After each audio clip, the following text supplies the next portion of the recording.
NFT ഈ word എല്ലാവരും crypto ട്രേഡിംഗിലേക്ക് പോകുമ്പോൾ കേൾക്കുന്ന ഒരു വേർഡാണ് NFT എന്ന് പറയുന്നത്. ഒരുപാട് ബിഗിനേഴ്സ് ഇത് കൺഫ്യൂസ് ഉള്ള സംഭവമാണ് ഈ NFT എന്ന് പറയുന്നത്. അപ്പോൾ അതിനെക്കുറിച്ച് നമുക്ക് നോക്കാം. NFT എന്ന് പറഞ്ഞാൽ non fungible token. Non fungible token എന്നാണ് അതിന്റെ ഫുൾ ഫോം വരുന്നത്. അപ്പോൾ എന്താണ് ഫഞ്ചിബിൾ എന്ന് നമുക്ക് ആദ്യം പഠിക്കാം. ഫഞ്ചിബിൾ പഠിച്ചാലേ നോൺ ഫഞ്ചിബിൾ എന്താണെന്ന് മനസ്സിലാവുള്ളൂ. ഫഞ്ചിബിൾ എന്ന് പറഞ്ഞാൽ റീപ്ലേസ്മെന്റ് ചെയ്യാൻ പറ്റുന്നത് അല്ലെങ്കിൽ സബ്സ്റ്റിറ്റ്യൂട്ട് ചെയ്യാൻ പറ്റുന്ന എല്ലാത്തിനെയാണ് ഫഞ്ചിബിൾ എന്ന് പറയുന്നത്. ഇപ്പൊ എക്സാമ്പിൾ, എന്റെ കയ്യിൽ ഒരു 100 രൂപയുടെ ഒരു കറൻസി ഉണ്ട്. ഈ 100 രൂപയുടെ കറൻസി എനിക്ക് മാറ്റണം. അപ്പോൾ ഞാൻ 100 രൂപ കറൻസി മാറ്റുന്ന സമയത്ത് എനിക്ക് 10 രൂപയുടെ 10 കറൻസി തന്നാലും എനിക്ക് ആ 100 രൂപയുടെ വാല്യൂ ഉള്ള അതേ കറൻസികൾ തന്നെ തിരിച്ചു വരുന്നത്.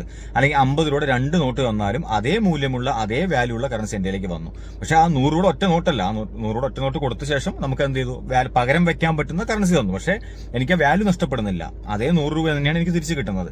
ഇതിനെയാണ് ഫഞ്ചിബിൾ എന്ന് പറയുക, റീപ്ലേസ്മെന്റ് സബ്സ്റ്റിറ്റ്യൂട്ട് ചെയ്യാൻ പറ്റുന്നത്. അപ്പോൾ നോൺ ഫഞ്ചിബിൾ പറഞ്ഞാൽ നേരെ ഓപ്പോസിറ്റ്, അതായത് പകരം വെക്കാൻ പറ്റാത്തത്, സബ്സ്റ്റിറ്റ്യൂട്ട് ചെയ്യാൻ പറ്റാത്തത്, റീപ്ലേസ്മെന്റ് ചെയ്യാൻ പറ്റാത്തതിന് എല്ലാം എന്താണ് നോൺ ഫഞ്ചിബിൾ എന്ന് പറയും. അതായത് അത് യുണീക്ക് ആയിരിക്കും. അപ്പൊ നോൺ ഫഞ്ചിബിൾ വന്ന യുണീക്ക് ആയിട്ടുള്ള, സബ്സ്റ്റിറ്റ്യൂട്ട് ചെയ്യാൻ പറ്റാത്ത, പകരം വെക്കാൻ പറ്റാത്തതിന് എല്ലാത്തിനും നോൺ ഫഞ്ചിബിൾ എന്ന് പറയും.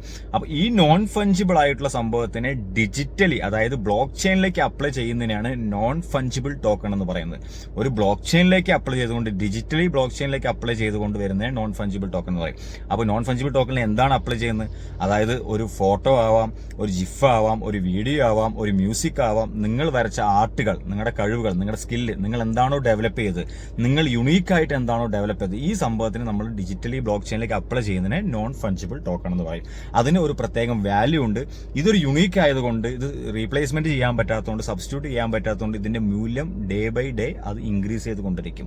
അതിന്റെ ഓണർഷിപ്പ് നമ്മുടെ കയ്യിലായിരിക്കും. ഇത് പ്രധാനമായിട്ടും സൂചിപ്പിക്കുന്നത് പ്രൂഫ് ഓഫ് ഓണർഷിപ്പ് ആണ്. ഇപ്പൊ ഞാനൊരു ചിത്രം വരച്ചു, നല്ല ചിത്രം വരച്ച്, പെയിന്റിംഗ് വരച്ച്, ഞാനത് നോൺ ഫഞ്ചിബിൾ ടോക്കൺ ആയിട്ട് സേവ് ചെയ്യുകയാണെങ്കിൽ അതിന്റെ മൂല്യം കൂടുന്നു. അതിന്റെ ഓണർഷിപ്പ് എന്റെ കയ്യിലാണ്, പ്രൂഫ് എന്റെ കയ്യിലാണ്. ഞാനിതൊരാൾക്ക് കൈമാറ്റം ചെയ്യപ്പെടുമ്പോൾ എന്റെ ഓണർഷിപ്പാണ് ഞാൻ ട്രാൻസ്ഫർ ചെയ്യുന്നത്. ആ ആർട്ട് ഞാൻ സെല്ല് ചെയ്യണ സമയത്ത് എന്റെ കയ്യിലുള്ള ഓണർഷിപ്പ് അവർക്ക് സെല്ല് ചെയ്യുന്നു. അവർക്ക് അതിനുള്ള ഡിജിറ്റലി ആയിട്ടുള്ള പ്രൂഫ് ഓഫ് ഓണർഷിപ്പ് കിട്ടുന്നു. അത് അദ്ദേഹത്തിന്റെ വ്യക്തിയിൽ മാത്രമായിരിക്കും അത് കേന്ദ്രീകരിച്ചിട്ടുണ്ടാവുക, വേറെ ആർക്കും അത് ഉണ്ടാവില്ല. ഇതിനെയാണ് ഈ NFT എന്നുള്ള ആവശ്യം വരുന്നത്. പണ്ട് കാലത്തൊക്കെ നമ്മൾ ചെയ്തൊരു ഫോട്ടോ നമ്മൾ ആർട്ട് വരയ്ക്കും, നമ്മൾ സോഷ്യൽ മീഡിയ ഇട്ട് കഴിഞ്ഞാൽ അതിന്റെ കോപ്പി വരാൻ സാധ്യതയുണ്ട്. ആ കോപ്പി വിറ്റിട്ട് പല ആളുകളും പ്രോഫിറ്റ് ഉണ്ടാക്കും, പക്ഷെ ഓണർക്ക് ഇതുപോലെ അറിഞ്ഞിട്ടുണ്ടാവില്ല. ഇതെല്ലാം തടയാനാണ് ഒരു യുണീക്ക് കൺസെപ്റ്റിലായിട്ട് നമ്മൾ ആർട്ട് ആയിക്കോട്ടെ, മ്യൂസിക് ആയിക്കോട്ടെ, എന്തായിക്കോട്ടെ, അത് ബ്ലോക്ക് ചെയിനിൽ അൽഗോരിതം വെച്ച് കഴിഞ്ഞാൽ അത് ആർക്കും റീപ്ലേസ്മെന്റ് ചെയ്യാൻ പറ്റത്തില്ല. നല്ലൊരു ഓണർഷിപ്പ് അവർക്ക് കയ്യിലുണ്ടാവും, അത് അവർക്ക് ട്രാൻസ്ഫർ ചെയ്യാൻ കഴിയുന്നതാണ്. ഇതിനെയാണ് നോൺ ഫഞ്ചിബിൾ ടോക്കൺ എന്ന് വളരെ സിമ്പിൾ ആയിട്ട് പറയാൻ. ഇപ്പോൾ ഒരുപാട് ആളുകൾ സ്വന്തമായിട്ട് NFT ക്രിയേറ്റ് ചെയ്യുന്നുണ്ട്. ഏകദേശം ഏറ്റവും ടോപ്പസ്റ്റ് ആയിട്ടുള്ള ഒരു NFT സെല് ചെയ്ത് വയ്ക്കുന്നത് $91 മില്യണിലാണ് ആ NFT സെല്ലായിരിക്കുന്നത്. അപ്പോൾ ചിന്തിക്കണം, ചില ചിത്രങ്ങളും ഒരു ആർട്ട് വർക്കുകളൊക്കെ $91 മില്യൺ സെല്ലാവുന്നത്. അത്രയും വലിയ ഒരു സ്കോപ്പുള്ള ഒരു, അത്രയും വലിയൊരു ബിഗസ്റ്റ് മാർക്കറ്റാണ് NFT വേൾഡ് എന്ന് പറയുന്നത്. നിങ്ങൾ ഗൂഗിളൊക്കെ സെർച്ച് ചെയ്യാൻ ടോപ്പസ്റ്റ് NFT എന്ന് പറഞ്ഞാൽ 100 കോടിക്കും 90 കോടിക്കും 150 കോടിക്കൊക്കെയാണ് ഓരോ പിക്ചറുകൾ സെല്ലായി പോകുന്നത്.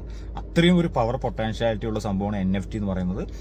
സോ ഇതിന് കൂടുതൽ ഡീറ്റെയിൽസ് അറിയേണ്ടവർ നമ്മുടെ യൂട്യൂബ് ചാനൽ ഫോളോ ചെയ്യുക. ഇനിയും മോർ ആയിട്ടുള്ള ഇൻഫർമേഷൻ വീഡിയോസ് നമ്മുടെ യൂട്യൂബ് ചാനലിൽ വരും. എൻ്റെ ഇൻസ്റ്റാ പേജിലും അതുണ്ടാവും. So thank you guys.